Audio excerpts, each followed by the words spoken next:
Shri Swami Samarth. Today we are going to introduce about Shri Swami Samarth Maharaj. It's about overview and significance. Shri Swami Samarth Maharaj, he is a Akkalkot Nivasi at the great sage of Akkalkot, also known as Swami Samartha. One who has the power is considered the third incarnation of Lord Dattatreya. Through Swami traveled far and wide, he finally settled in this place called Akkalkot, situated in the Solapur district of Maharashtra, state of India. He resided there for 22 years, where he also chose to leave his body in 1878. Swami Samartha arrived at Akkalkot in 1856 upon receiving an invitation from Chintopanta toll and then stayed on the outskirts of the town. He usually lived in the residence of his disciple Cholappa, where his shrine is presently located. Like Shirdi Sai Baba and Gajanan Maharaj, Swami's origin remains obscure. One time, a disciple asked Swami a question about his birth. Then the Brahman asked Sri Swami Samartha, "Who are you?" Swami replied, "I am Yajurvedi Brahman. My name is Narsimhan. My ancestor is the banyan tree. My native city is Dattanagar." Akkalkot Sri Swami Samartha Lila Mitra 6061. Yajurveda is one of the four Vedas and one of the scriptures of Hinduism. It is a compilation of formulas for ritual offerings. Swami also said that he was from the clan of Rishi Kashyap and that is his moon sign in Min, that is Pisces. Swami Samartha's devotees consider him to be a same person as a Sri Narasimha Saraswati Maharaj. Now we are going to see the life history of Swami Samartha Maharaj. The beginning of Swami Samartha's incarnation is shrouded in mystery. Sri Narasimha Saraswati in 1378 to 1459, known as an earlier incarnation of Dattatreya, helped and spiritually uplifted many people over a few decades. He then went away to the Himalayas for penance and went into Samadhi. Legend has it that he remained in Samadhi for about 300 years, during which time a giant anthil grew over him and he disappeared to the outside world. His devotees claim that the remained in Samadhi there for 300 years. In the meantime, it is said that a huge anthil was formed around Sri Narasimha Saraswati's body, and now nobody knew that what happened to him afterwards. Years later, a woodcutter axe accidentally fell on the anthil. The woodcutter was shocked to see blood stains on the axe. What a miracle! A yogi was doing penance in the makeshift cave. The yogi woke up from his trance, slowly opened his eyes, and looked at the woodcutter who was trembling with fear. The yogi started talking to him gently with love. "Child, don't be sad about what happened. The time has come for me to reappear in this world and begin my work. This is God's will." It was not Sri Narasimha Saraswati's form who came out the anthil, but rather another avatar, Sri Swami Samartha.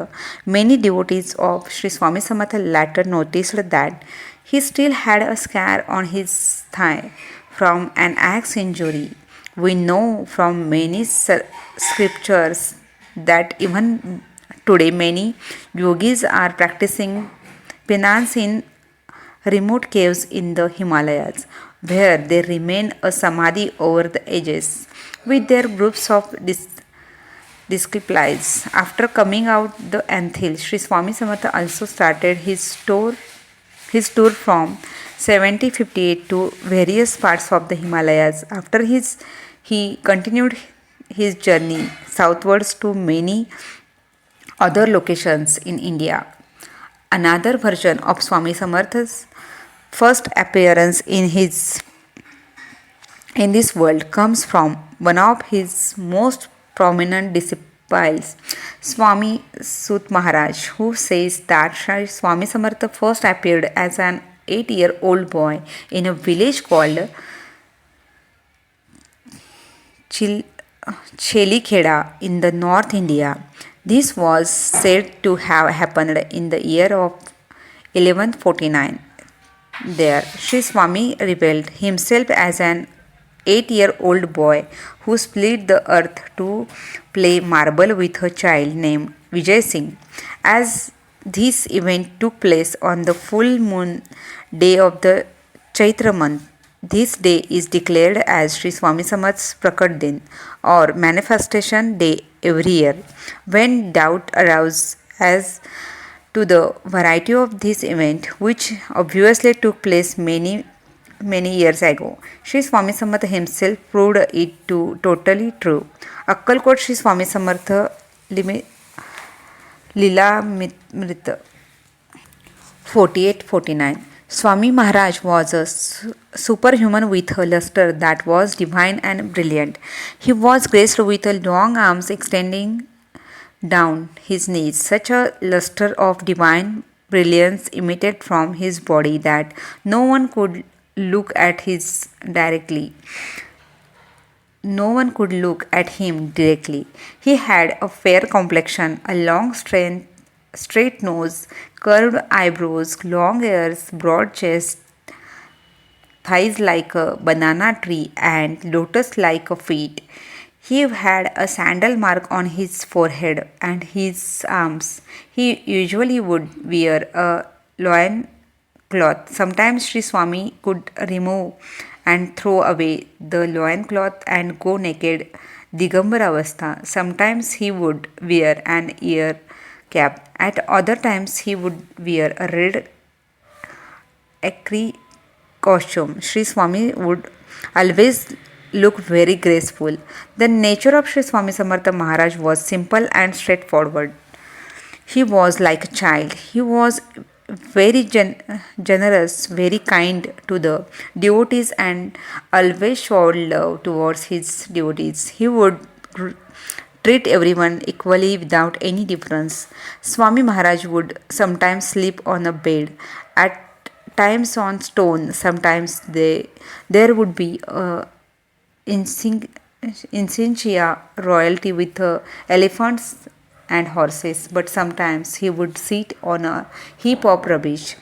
He would sometimes take a bath several times a day, but at other times he would not take a bath for 8 days. Sometimes he stayed in a palace, but sometimes on the veranda of a temple. He would sometimes sleep on a coat and sometimes in a pit.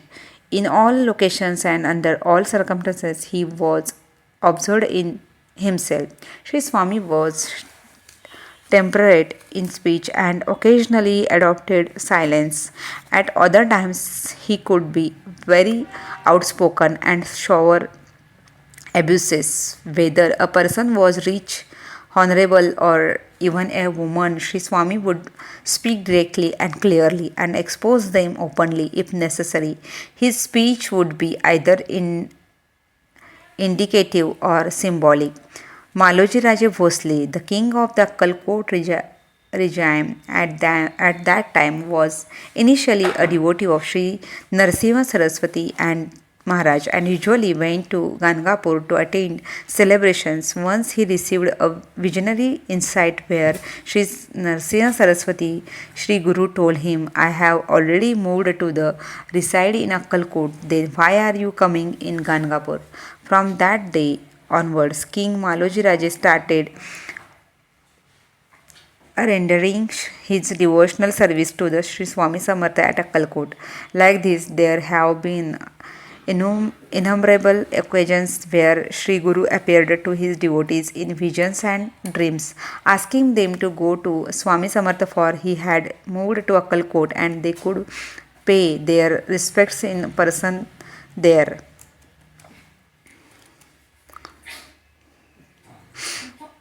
Once the priest at Rameshwaram in Tamil Nadu was collecting money from uh, pilgrims who wanted to take bath in the holy waters of the Kotikup Tirtha. The miracle performed at Koti Tirtha. There is a Tirtha called Kodi Tirtha in the Rameshwaram temple. Bathing in his Tirtha is very auspicious. So many devotees comes to bath there every day. The pujaris were there also very greedy like the pujari in Narayan Sarovar. Devotees who come there were not allowed to bath if they did not pay. One day Sri Swami Samarth went there to take a bath and they asked him to pay like everyone else. To this Sri Swami said, I am a sadhu. Will I have money? God given water should be available to all. Sri Swami advised in a pleading tone that there should be no difference between those who have money and those who do not.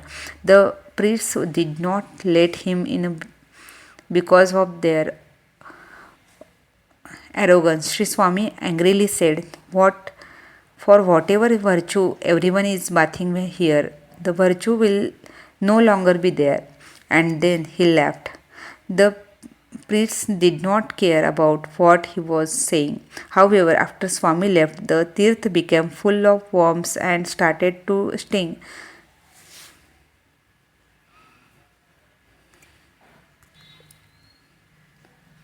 Even after they performed many abhishekams and pujas. There was no change. The priest went to Sri Geri and met Sri Shankaracharya to narrate what had happened. Shankaracharya learned in meditation that this had happened because they had insulted a sadhu. Shankaracharya also realized that the visitor was not an ordinary sadhu but a Mahapurush and an incarnation of Lord Dattatreya. He told the priest to go to the apologists immediately and send them away. On reaching the town, they wandered in search of Sri Swami Samartha. They couldn't find him anywhere and eventually found the Rameshwaram Jyotirling itself manifested in the form of Sri Swami. Sri Swami looked at them and asked, Was the trip to Srinagiri good? Have you seen Shankaracharya? Upon hearing this, they prostrated, prostrated themselves before him and asked for his forgiveness. Sri Swami, the epitome of mercy, forgave them and gave them some advice. You are noble priests who have to wipe away the sorrows of the devotees. You should fulfill your duties with devotion and diligence without collecting money from anyone. With his perfect blessings, the Tirth regained its sanctity. Akkalkot Sri Swami Samarth Lilamrit 72-73 page. During his extensive travels, Swami became popular by various names at various places. Thus, in the place he was known as Chanchal Bharti, and another location he would be called Digambara Swami. Before finally setting at Akkalkot, Swami Samarth was powerful masters who created powerful disciples like Shankar Maharaj, Gajanan Maharaj, Jangli Maharaj, etc. He treated Muslims, Christians, and Parsis alike. He always bestowed his kindness on the poor, needy, and people at the longest rung of society. After serving the poor, curing and sick, and helping the spiritual seekers overview. Over a few decades, Swami Samarth suddenly announced that the time had come for him to live his physical existence by the Hindu calendar. His departure happened at the Chaitra Shuddha Trayodashi Shake 1800, that is 1800, that is in 1878 AD, Tuesday at 4 pm. At that time, he seated himself in Padmasana, that is in lotus posture, and uttered his last words: "No one should weep. I shall always be present at all places, and I shall respond to every call of the devotees." Tradition holds that when he took samadhi, his soul split into one part merged with the banyan tree, which is now worshipped as his samadhi. The other merged with Sai Baba of Shirdi. The same of Sai Baba grew far and wide right after the merger. Maharaja's famous words are printed on the back of many taxis in Mumbai. भिऊ नकोस मी तुझ्या पाठीशी आहे. Fear not, I am always with you. It means, fear not, I am always with you. His promise before departure to continue as a Shirdi Sai. Just before he had left his gross body, one devotee named Keshav Nayak, emotionally charged, asked Maharaj, "Since you are going, who will give us protection?" Swami Samarth gave him a pair of his sandals to worship and told him, "In the future, I will be staying in Shirdi in district Ahmednagar. Nowadays, it's called as Ahilyanagar." Another devotee, Krishna Ali Bangakar, decided to go to Akkalkot and worship the Padukas, sandals of Swami Samarth. After that, he got a dream appearance of Swami Samarth, who told him, "Now I am staying at Shirdi. Go there and worship me." Bankar went to Shirdi, where he stayed for 6 months. Later, when he wanted to take a leave of Sri Sai and go to Akkalkot again, Sri Sai told him, "What is there in Akkalkot? The Maharaj of Akkalkot is staying right here." Bankar then realized no difference existed between Sri Swami Samarth and Sri Sai Baba of Shirdi. As the recalled his earlier dream, the divine game, that is Lila, of Swami Samartha did not end with his Mahasamadhi, shedding his mortal coil. His devotees continues to experience the miracles of his visible and invisible help. Even Mukunda Hanumante, in his Swami Samartha biography book, A Glimpse of Divinity, states that there is no direct credible evidence for the woodcutter story. Instead, he supports and provides evidence that Sri Swami Samartha manifested himself as a young lad of 8 years old around 1137 AD and carried out his divine mission silently until his appearance in Akkalkot, Maharashtra in the mid-19th century. Whichever version is correct, the origin of the life of this great Dattatreya avatar is mysterious. Tradition and Gurus. Sri Swami Samartha Maharaj had ordered his youngest and dearest disciple Sri Ramananda Bidkar Maharaj of Pune to propagate the Swarup Sampradaya. Swarup Sampradaya is a religious sect wherein the aspirant concentrates on the viewing the Atman or the soul. The Swarup Sampradaya is a very ancient tradition with Lord Shiva as the first Guru. Lord Shiva first initiated Goddess Parvati into Swarup Sampradaya.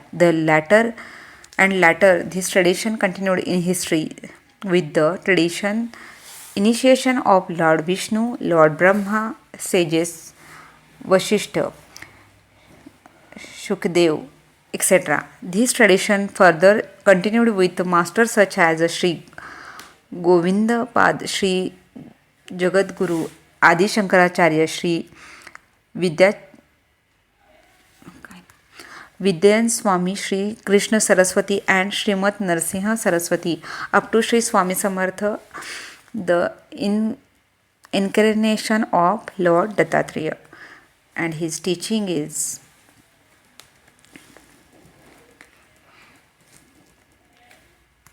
Words of Wisdom by Swami Samarth. Once having met a supreme master, the seeker should continuously meditate upon his master, serve him with a devotion, and pay utmost attention to this spiritual advice as if every word coming from his lips were a mantra.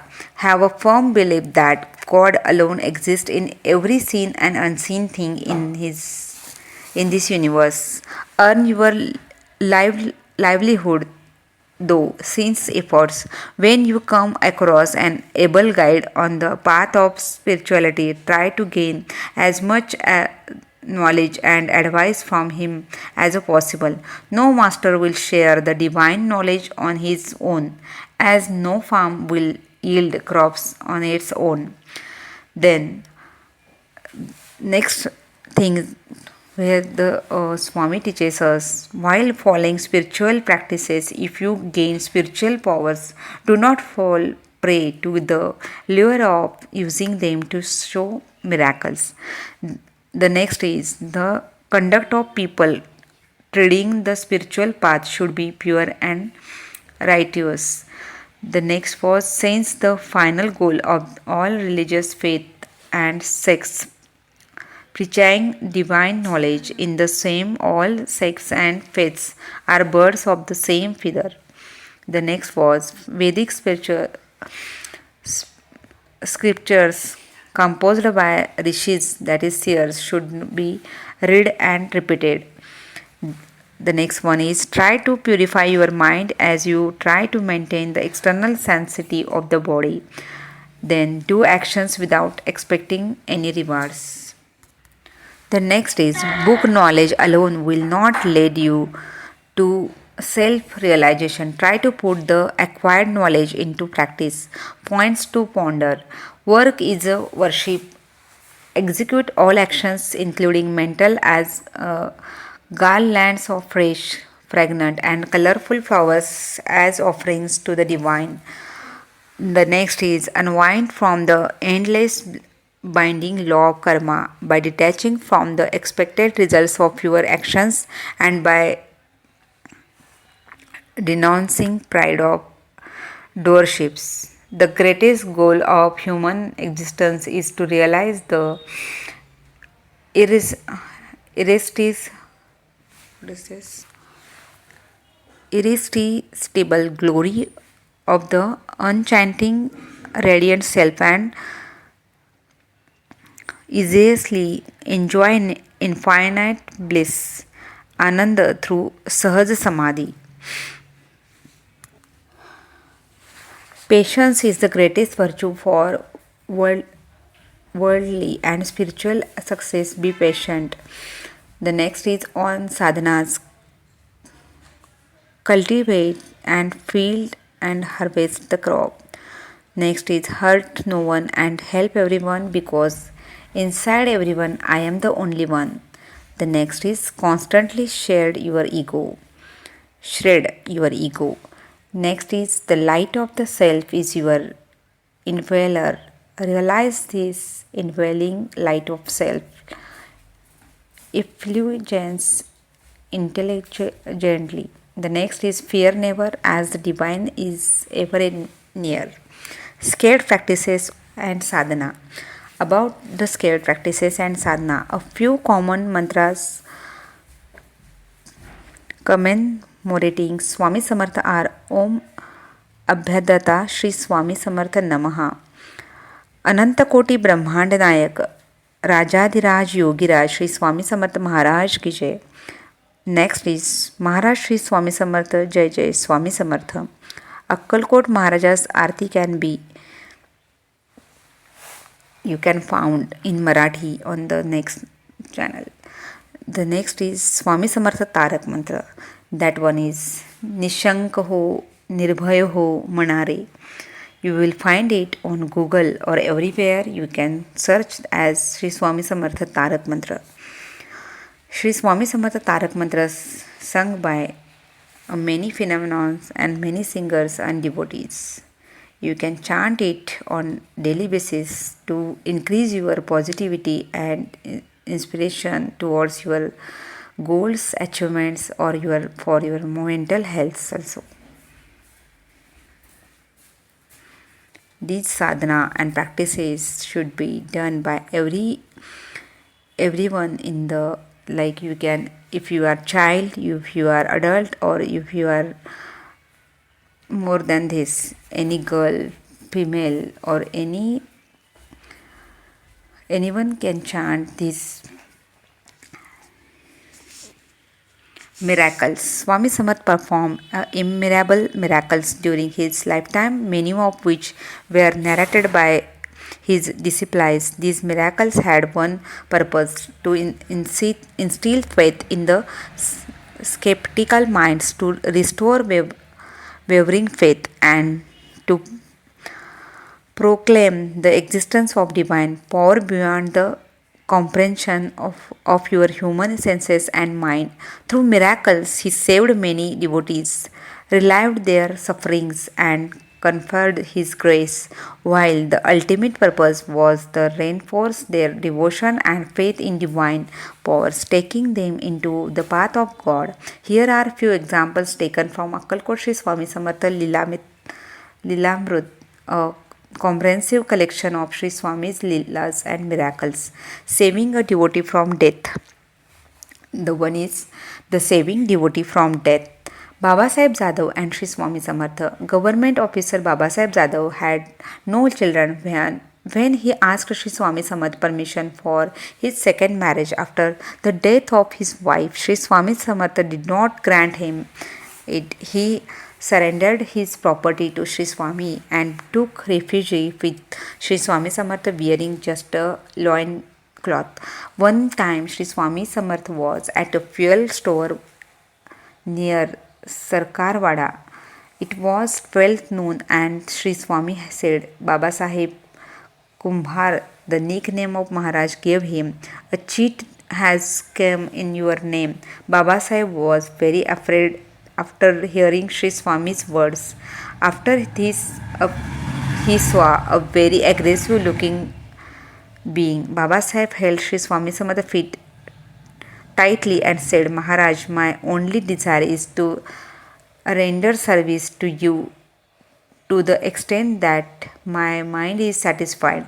Don't send me away now. Sri Swami Samartha took pity to him and sent back the cheat.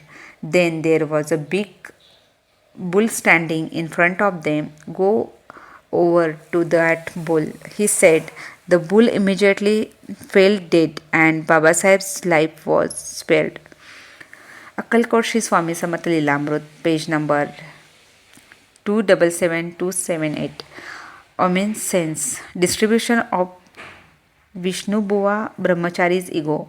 Vishnu Bua Brahmachari from Bombay was a great scholar, skilled in the Hari Katha and Pravachan. He did not believe in idol worship. After much efforts, Vishnu Bua reached Akkalkot Palace along with 3 Parsis and delivered many discourses. One day, he gave a long discourses in the presence of Sri Swami Samartha. Finally, he asked Sri Swami, how is union with Brahman possible? Sri Swami remained silent. Bua thought that Sri Swami was ignorant and had gotten famous by making some magic. He also thought himself to be a greater scholar than Sri Swami. After the discourse was over, Bua went back to the palace where he was staying in Akkalkot with his Parsi friends that night. While sleeping, and dreamed of 1,000 scorpions stinging him. I am dead, I am dead, he exclaimed. His Parsi friends who were sleeping near him woke him up and inquired about what had happened. Bua came to his senses and realized that this was the result of mistaking Sri Swami for being an ignorant man. The next morning, Bua went with the Parsi friends again to Sri Swami Samartha Maharaj for a Vedanta discourse again and asked Sri Swami, how is it possible to unite with the Brahman? By what means or efforts make it possible. This time Maharaj shouted, "You fool! You talk about Vedant, but you cry out in fear because a scorpion has stung you in for your dream. You are only wise in words. It is too easy to become united with Brahman.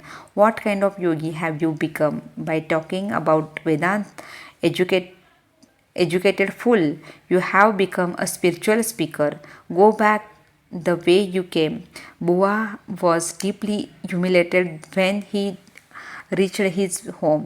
Bua realized that Sri Swami Maharaj was a Mahapurush and an avatar. Akkalkot Sri Swami Samarth Lilamrut 1 to 1, 122. The next is blessing a farmer devotee. Swami would daily travel from Gangapur to the confluence of Bhima Amarja rivers for a bath. While he was going back and forth from the Sangam, a farmer was whose field was on the way always offered his prostrations at the lotus feet at Maharaj, since the farmer would offer his salutation twice daily on his way to the Sangam and back. His devotional feelings towards Swami started taking deeper roots. Several months passed and the farmer fully realized that his life conditions had started improving in all respects due to his intense devotion towards Swami Samartha. One day, while Swami was going to the Sangam, the farmer saluted him as usual. Swami asked that, "Do you want?" The farmer said, "What do you want?" The farmer said, "I have sowed millet seeds in the field. I kindly pray to you to step my field and bless the land and crop with the touch of your lotus feet." Swami stepped in the field, after which the crops grew abundantly and were likely to be ready for harvesting within a few days. One day Swami told him, "I am going to the Sangam to take a bath. By the time I return, his crop harvested completely." Since the farmer had total devotion towards Swami, he started harvesting the crop. No sooner had he started cutting the crop, his wife, his children began to cry. Even the people of that village started advising him against doing so, but there was no use. By the time Swami returned from the Sangam, the farmer had cut the crop entirely and cleaned up the field. When Swami returned and saw the empty field, he said, "Oh, I had told you jokingly, but you really have cut down the entire crop." So saying, Maharaj went away.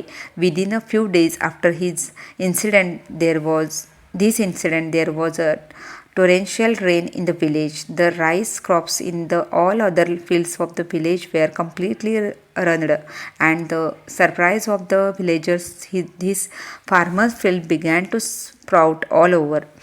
This time, by the blessings of Maharaj, the farmer harvested 10 times more crop than usual. He was elevated and even donated enough corn to the Brahmins and brought back plenty of the remaining corn. Everybody in that village honored the faith and devotion of the farmer. The next was miraculous healing. Sakhu from Junnar. Sakhu, a woman from Junnar near Pune, was suffering from leprosy. The effect of the disease was increasing day by day, and she was agony as no other treatment methods had worked. One day, a sadhu named Charandas came to her for bhiksha. When she told him about her situation, he said, "Mother, there is a powerful sadhu named as Swami Samarth Maharaj in Akkalkot. Seeing him will cure your illness without wasting time. Leave immediately to see him." Sakhu took her daughter and went to Akkalkot. On that day, Sri Swami was sitting in the Khandoba temple. Sakhu was standing with folded hands after receiving the darshan of Sri Swami. "Sakhu, you have experienced a mountain of hardship. It is good that you have come here." As Charandas said, "Rub this white stone and apply it all over your body. Sri Swami blessed her. She used to take bhikshas and eat while rendering service to Sri Swami. After receiving the darshan of Sri Swami, she was given the Tirth Prasad. She rubbed a white stone and applied it all over her body. After a month, her body had turned golden. The disease was completely cured. Then she received permission from Sri Swami and went back to her native town. There was no better savior than Sri Swami Samarth for relieving the suffering of the poor. That is why everyone praised him as the mother of all orphans. Akkalkot Sri Swami Samarth Lila Amrut. And so on. We will take many these kind of experiences from all the devotees of Sri Swami Samarth Maharaj. Till then, stay tuned. We will meet again for the same what you. Then you have to chant every time, every seconds of your life, Sri Swami Samartha, Sri Swami Samartha. This is a Shadakshari mantra which is very powerful, and you can chant the Tarak mantra which is available on Google also. So, Sri Swami Samartha.